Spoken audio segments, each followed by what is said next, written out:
Yeah, no, Can I see a after photo? Oh, Lord, no, that'll be. I don't know why I didn't bring it up. No coloring. Oh, I ran out of crayons. Kids doing okay? Yeah. When's your last day? Oh, my goodness. That would be a shame You're a about man. Yeah, you know, that's, you were going, Jenny.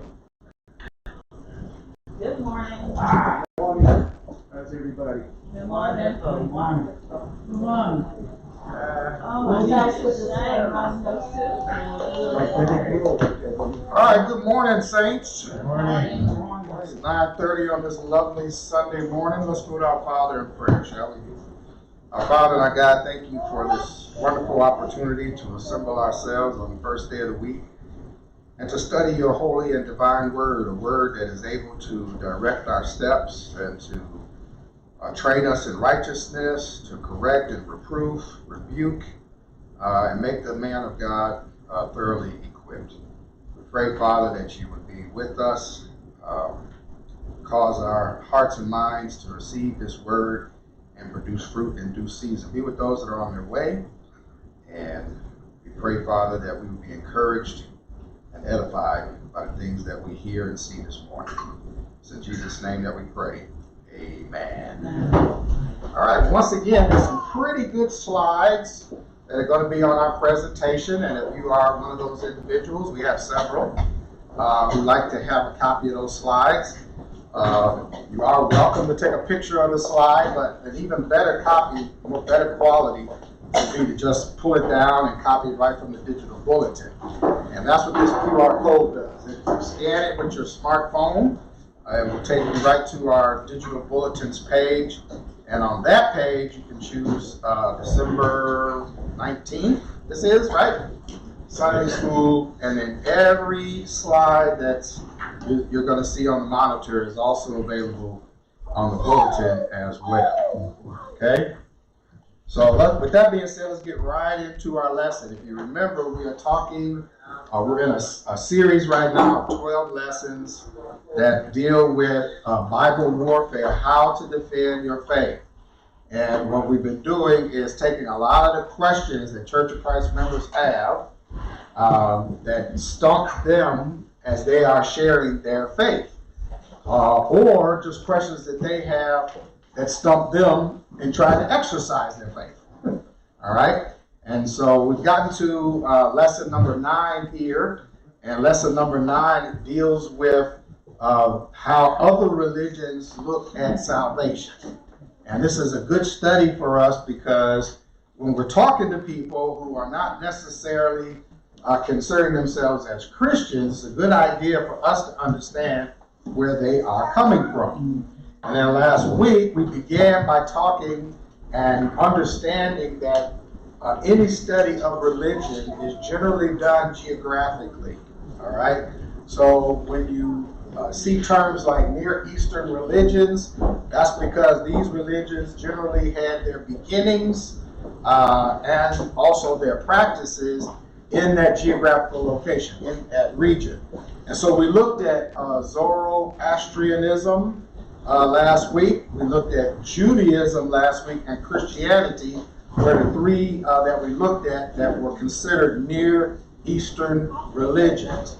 Now we also said last week that there were only 12 major groups of religion. There are absolutely way, way more. Somebody might even say, I thought there were like 1,000 religions, and there is. They're all different kind of sects of groups of sects of groups. But if you were to kind of put them in a general category, there are really 12 that we could take a look at. Those are the 12 that we're looking at. These were the first 3. Then we had time to look at 3 more last week that we talked about before we had to close. And the first was Near Eastern religions. The next set of groups we looked at were Eastern religions. And those Eastern religions were Islam, Hinduism, and Sikhism. And what I like to do, because I was asked by Zach last week to look up the Swami Religion, and while I'm parked here on this slide, Swami is not necessarily a religion. It is a title, and it comes from Hinduism. All right. So in Hinduism, to be called a Swami is a honorific title. So it's a title with honor to a male or a female ascetic who has chosen the path of renunciation or has been initiated into a religious monastic or Vaishnavis. Those Indian words are tough. It is used either before or after the subject's name. All right, so if I was an individual who took on the particular study of this religion in a way that following the tenets of that religion, then I would be called, Swami Barry, Swami Johnson. Now I looked up, there are some Swami temples in our area. There's about 8 or 9 of them in the Chicagoland area. And so it is something that's known in this area. And I believe Zach said last week that he worked at one of their temples. I don't know if that was here or in Alabama. I'm not sure. Now the Greek word, not the Greek word, but the Indian word, which would be called a Sanskrit root of the word, Swami, is he who is one with himself. He who is one with himself, all right? And can roughly be translated as he who knows and is master of himself. He who knows or is master of himself. The term is often attributed to someone who has achieved mastery of a particular yoga system. Okay? So those that are considered swamis have mastered some particular yoga system. There are many that are out there. He has also demonstrated a profound devotion to one or more of the Hindu gods. All right, so that's what I was asked to look up Swami, so I looked it up. That's what it is. But the title Swami, and I'm getting a message from Zach. He must be watching. Hey, Zach. Yeah, Swamarian Temple is in Itasca. That's where Zach worked at that particular one. So that's one of the temples that we're dealing with. They're pretty ornate temples. I don't know if you've ever seen the Baha'i or Baha'i temples. Those are really ornate. There's one out in Evanston or Skokie at the very end of the CTA line, the purple line at our Linden station. There's a Baha'i temple out there, and it is absolutely just amazing. It's a tourist spot, basically. It's like that. It looks like a shiny museum, is what it looks like.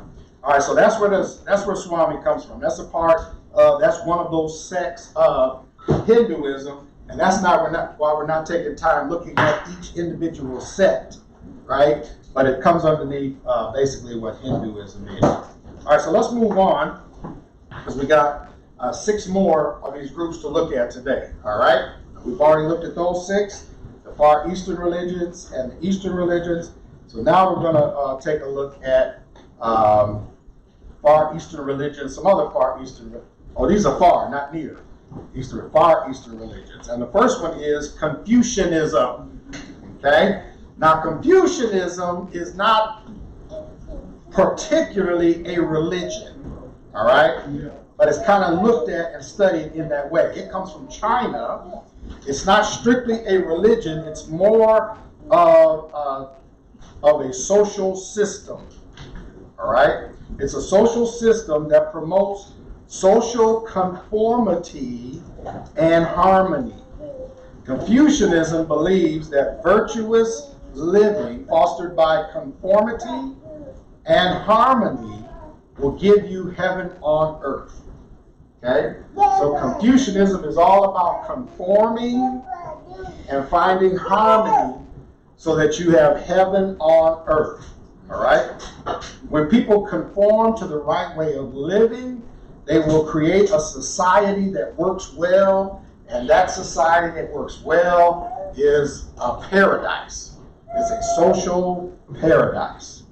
And there is no formal worship of a deity or a belief in the afterlife. where Confucianism is concerned. Because what are you doing? You're achieving heaven here on earth. All right, so there's no consideration for the afterlife. Brother Sharad. Wouldn't that concept cause people to perhaps be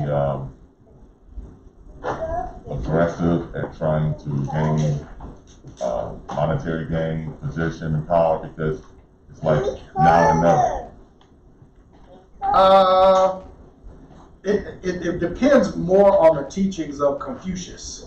All right, so if monetary gain was a goal, which it really isn't, per se, then that doesn't cause them to be aggressive towards money. And I know what you're saying, the mindset that there is no afterlife, you might as well gain it all here today. Right. But see, that's not how they're thinking. They're thinking of conforming along with their neighbor in order to create a social paradise here on earth. Okay? So in that respect, it's a little bit more like socialism than the idea of capitalism, which would be more of a pursuit of financial gain. Okay? So when you look at Confucianism, it's easy to see how it affects the Chinese people. All right? You ever see the Chinese people put anything on? Right? When they put something on, when they perform, it's a lot of people doing it. Did anybody see the Olympics that were in China? And the opening ceremonies that were there?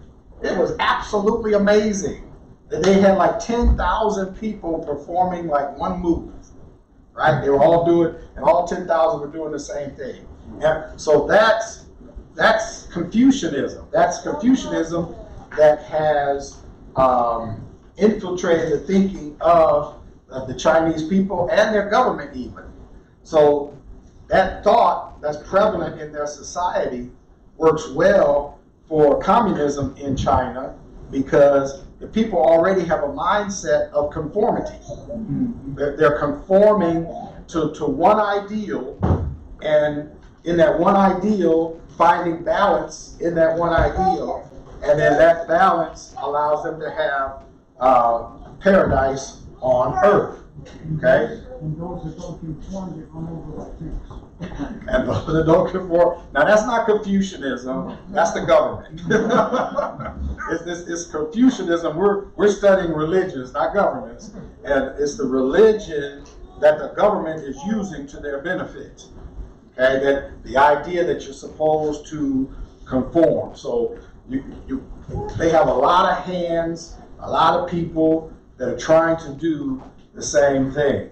Okay, now let's see. I don't want to put this out of place, but you guys. So in Confucianism, well, let me just go to the next one. I'll go to Shinto. All right. Now Shinto is the religion of Japan. And Japan believes, or used to believe, and probably still a lot do, believes that the country itself fell from heaven. And that the emperor is a god. Right? And the people are children of gods. Right? That's the Shinto religion. This religion was very prevalent during World War II times. Right? Is what allowed them to believe there was no way they were going to lose the World War II, because they were a divine country with a divine emperor. It's what allowed them to have the pilots that would fly in the boats, what they call them, kamikaze pilots, okay? Because they believed that their cause was divine. So in the Shinto religion, Japanese supremacy and maintaining it was heaven on earth, right? So the goal was Japanese supremacy, and maintaining that supremacy was heaven on earth. That's why they fought so hard, that tiny, tiny nation. In the Shinto shrines, a form of ancestry worship is practiced, since their idea of heaven is to live on through their descendants. Okay? That's why they would not give up in World War II. They thought that their mission was from God and that they could not lose, and that their emperor was a god, so how could they lose? Now, when we dropped that bomb on them, it was not the people who gave up. It was the emperor. And because of that, the Japanese had to enter into an unconditional surrender. That surrender forced them, in that surrender were tenets put in to remove the thinking of the Shinto religion, right? At one time, in World War II, this was the Japanese flag, right? They were the center of the world, of the sun, and then the rays of their empire went out and infected all of the world, all of the universe, right? Part of the unconditional surrender was to change that flag, and that's what it is now today. Wow. Okay? That's a good history. Now, in Confucianism, the idea of finding balance is so prevalent that even when in ancient China they did construction, they like if there was like a big tree in the way of their construction, they had to go around it. Matter of fact, there's analogies that are spoken of as I was studying that talked about the difference between American construction and Chinese construction. American construction, like we will build a road, we have a point A where we start and a point B where we finish, right? And so what do?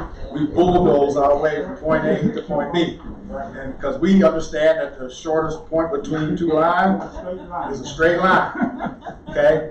Japanese were different. They had a point A and a point B, and they were going through, and let's say there was some major life force or something like that that would endanger the yin and the yang, they would go around it. So guess what you would get? You got something like this. Wall of China. The Wall of China.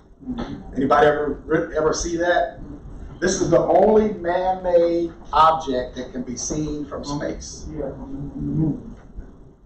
Okay? So notice how it goes down, it goes around, and around. So if we were going from here to there, we would go like this. They built it so that it was in harmony with the mountains and with the trees and everything else. Matter of fact, if you look at it, you'll notice that this wall is like on the tip of the mountains and it follows the mountains along, right? And if you look at it now, there are pictures to where the trees and stuff are growing through it, are going through the Great Wall. Okay, so that just goes to show how religion can persuade, affect people and how they think. All right? So this is good information for us when we talk to people who are not, or at least don't consider themselves to be Christians. Because their thinking is totally different. Right? So when you're talking about somebody and they're following the teachings of Confucius, heaven for them is not the afterlife. Heaven for them is here on earth. And they achieve it by conforming to, everybody conforming to one ideal to create a great social paradise. So we have to understand that. And the Shintoism, we understand now why the flag changed and everything else. Because they literally thought their empire came down from heaven. And that the emperor was a god, and that they, in some form, were children of God. That's why they didn't think they could lose the war. Okay? That takes us to Buddhism. All right? Now, Buddhism originally comes from India. And in Buddhism, the idea of salvation is that the elimination of desire, leads to eternal bliss. The final state is unconsciousness as one is absorbed into the great being. This is accomplished through meditation, religious practice, and asceticism. which is basically denying yourself all types of things, which is supposed to help you to eliminate your desires for things in this world, right? The goal is to discipline the body to the point where it no longer experiences desire, since it is desire that is the root of all pain and suffering. So that's what Buddhism teaches, that desire is the root of all pain and suffering. So to get rid of pain and suffering, you have to eliminate desire.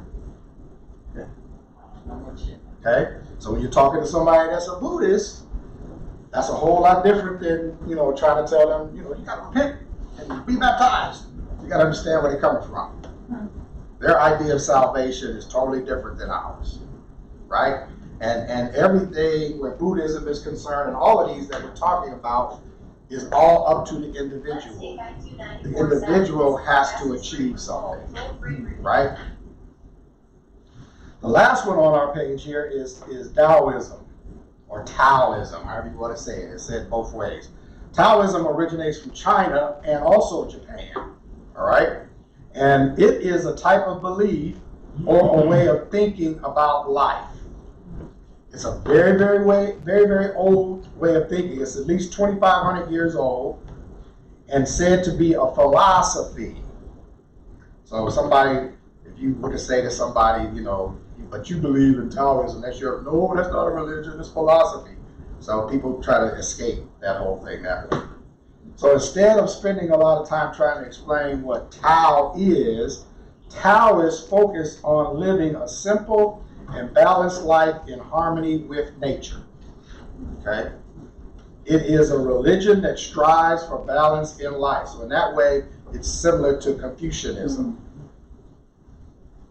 One of the main ideas of Taoism is the belief in balancing forces.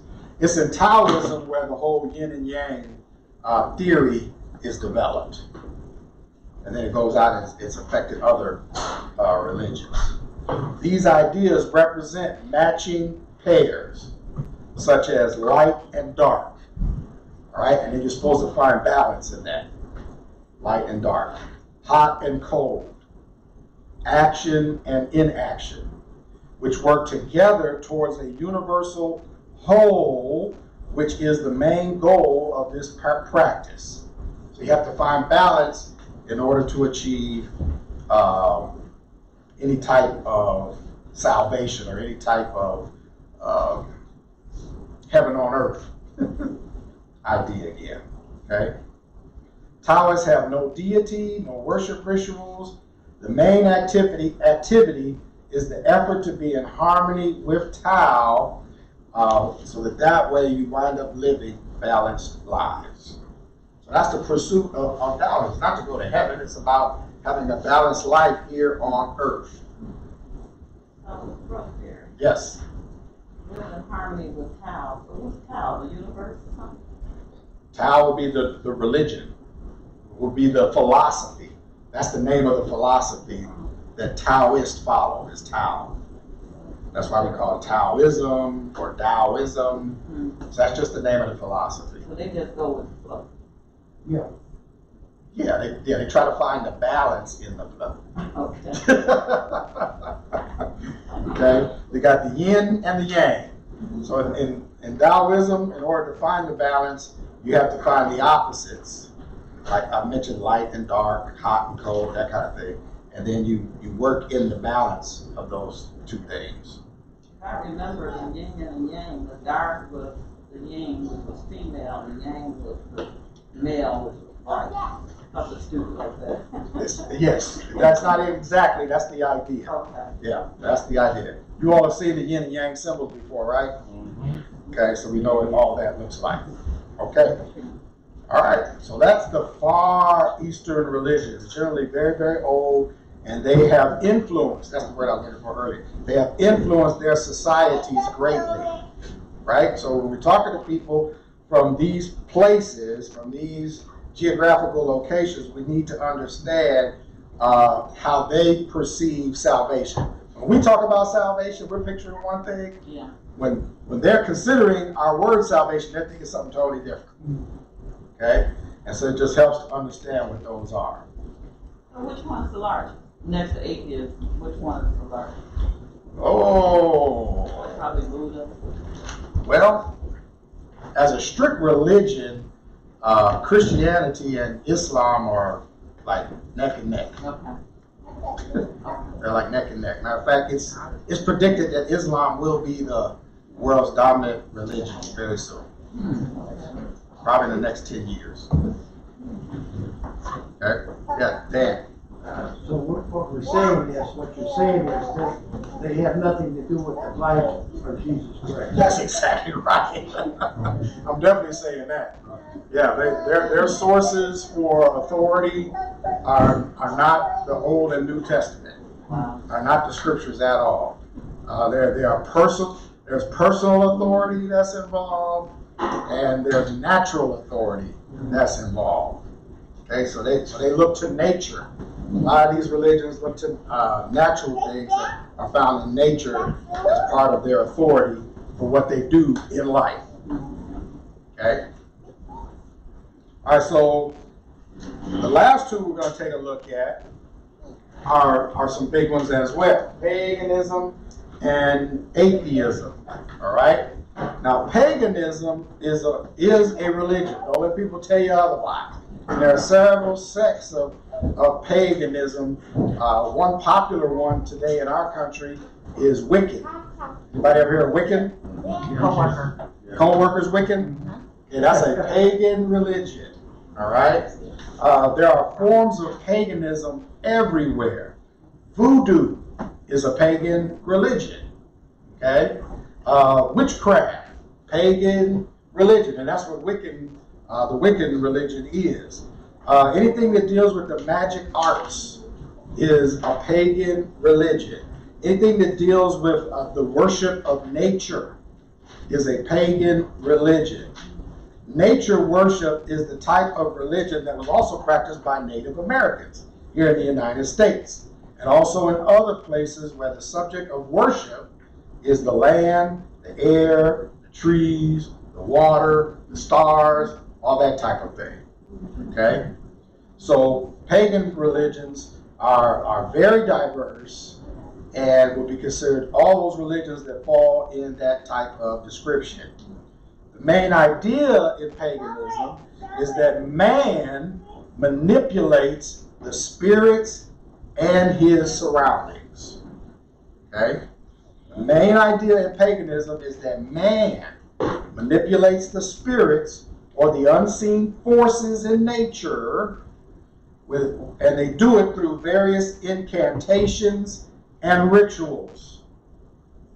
And they do that in order to create an ideal place here on earth. Okay? So that's what pagans do. They try to manipulate spirits and natural forces and nature itself, and they do it through spells and incantations and rituals that they have.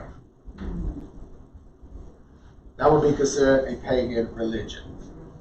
There is also the manipulation of the spirits to advantage oneself to bring harm to their enemies as well. So pagans manipulate spirits to attack them. Now we know this happens in voodoo, right? What do? You get a little what? A little voodoo doll. Right? Anybody ever seen any voodoo movies? You move the little doll's arm and you're walking all of a sudden, the arm starts like okay, that's a pagan religion. All right? Stick a little doll with pins, you're like, ooh, that hurt. So that's what they believe and that's what they practice. So I know, we're making fun and it's cartoonish to us as Christians, but there are people out there, a lot of people who take this very, very, very seriously.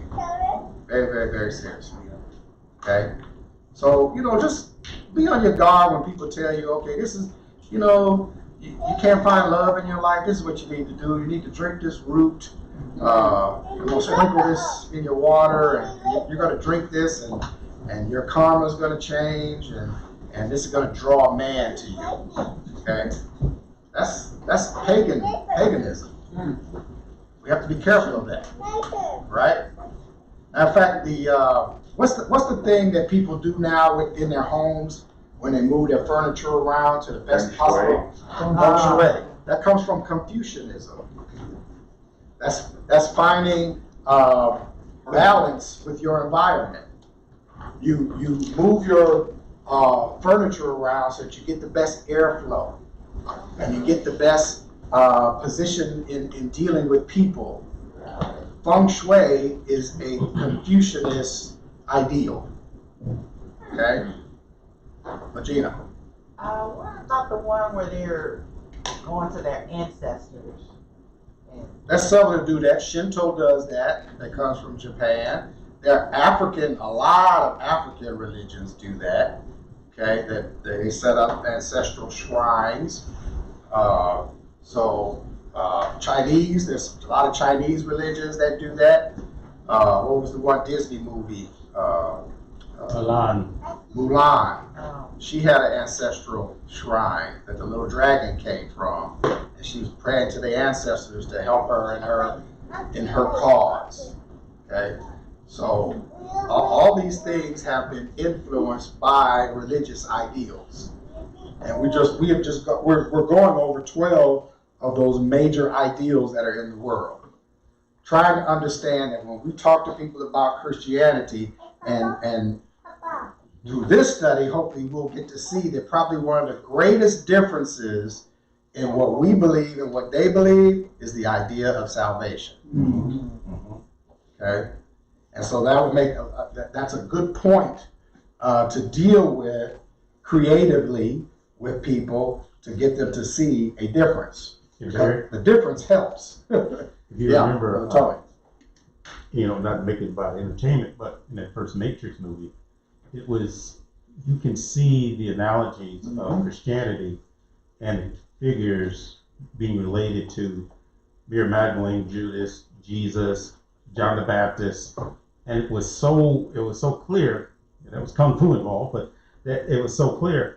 And other religions got mad. Other religions, and the two brothers, the second Wachowski brothers, they went out of their way to introduce, and it just ruined the whole thing. Just to make it fair. Just to make it fair, Yeah. and it was just a conglomerate of confusion and silliness, and it just ruined that franchise. So, but you see that in entertainment. Right. You see that a lot in entertainment. Our entertainment cannot help but to demonstrate our religious influence. So please understand that when you watch movies, do not use movies as monikers of truth. What? They are entertainment. I love a good movie. I love going to the movies. I understand it is entertainment. It is fantasy. Okay?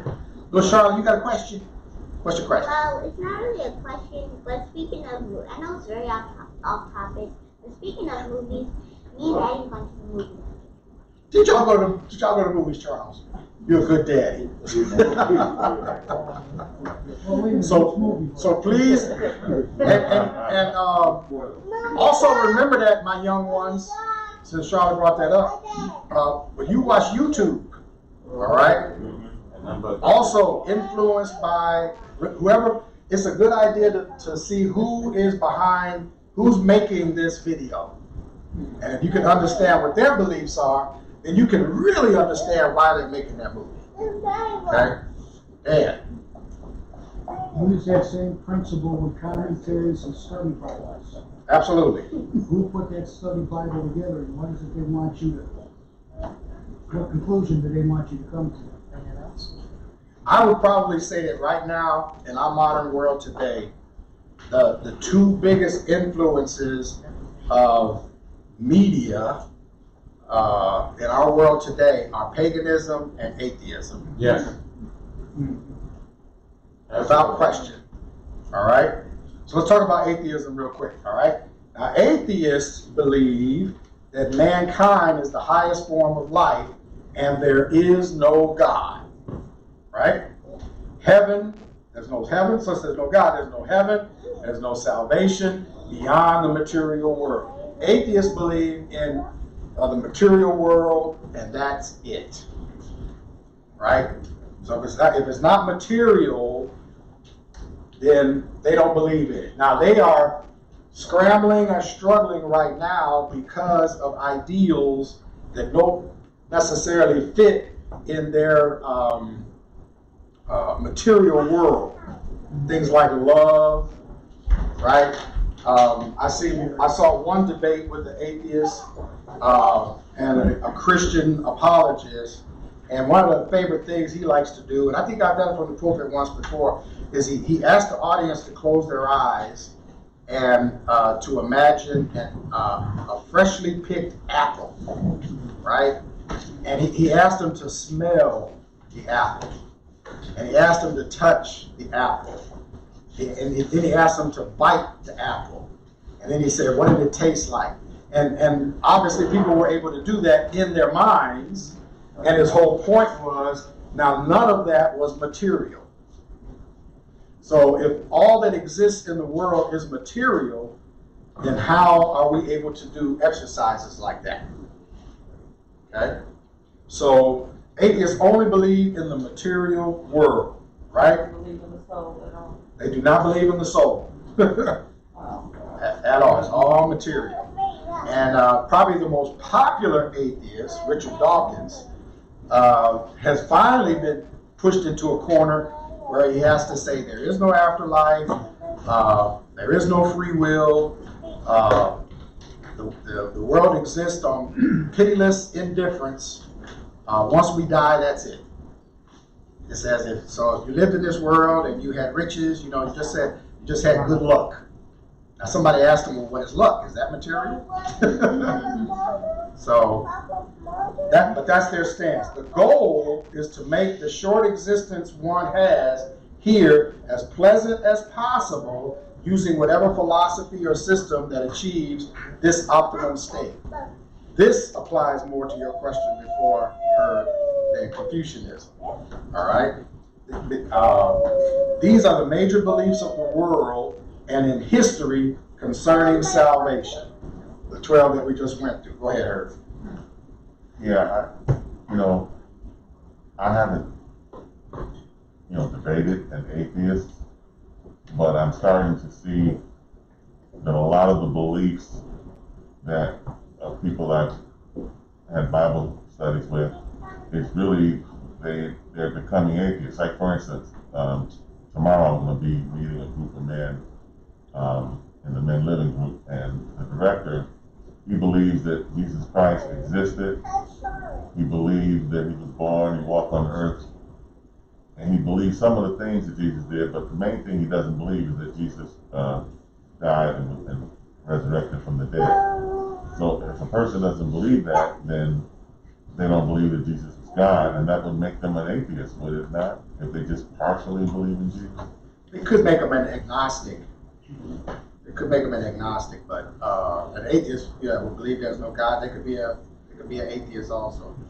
Yeah, because I know that the Muslims believe that Jesus was a prophet. Absolutely, yeah. And I got a friend that I told you has a mosque in Milwaukee, and we have pleasant conversations. But this other guy, he's all over the place.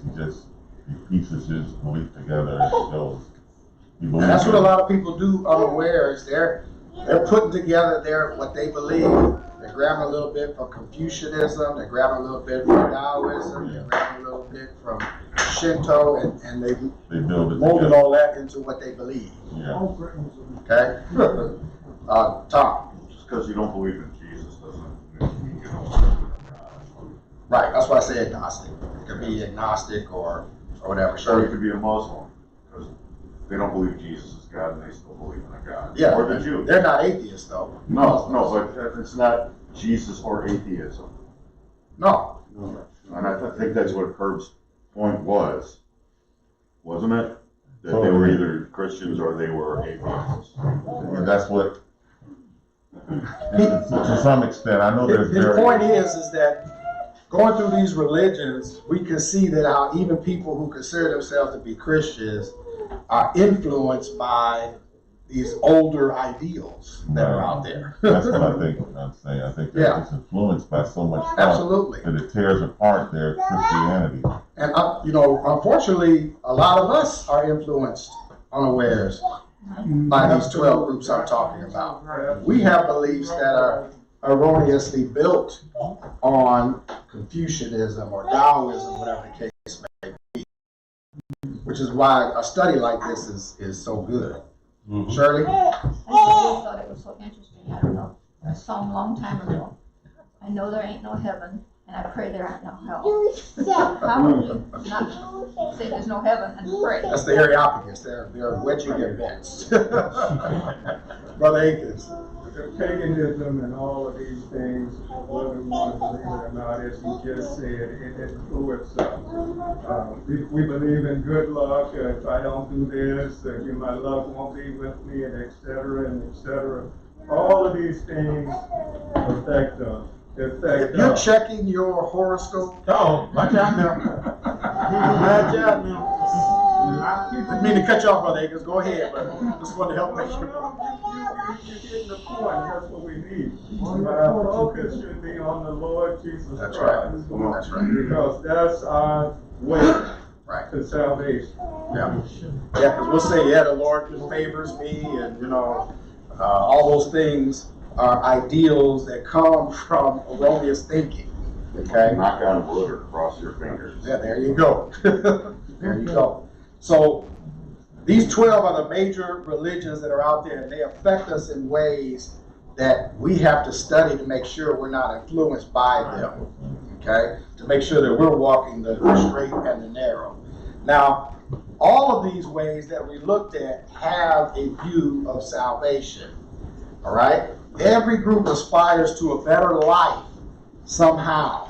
Several of them did not believe in an afterlife. They believed in a better life here on earth. They were trying to achieve their salvation here on earth, like Confucianism. Okay? Either a better way of life through the practice of their religion or belief, or a better life in another world after this life is over. Some of those believe that. Every belief system has this idea of salvation, whether it is a way of having the best life possible here on earth or aspiring to another life after death. Second, and this is an important point, every one of these religious belief systems, except Christianity, is a works or a law-based system for achieving heaven here on earth, or the balanced life, or the good life here in this world. Every last one of them are dependent on what you as a human being do. Okay? Charles? I just want to be clear. So we are saying that, quote unquote, their salvation is the heaven on earth? Yes. Okay. Yes. That's the ideal. When we talk about salvation, that's what we're talking about. Now, all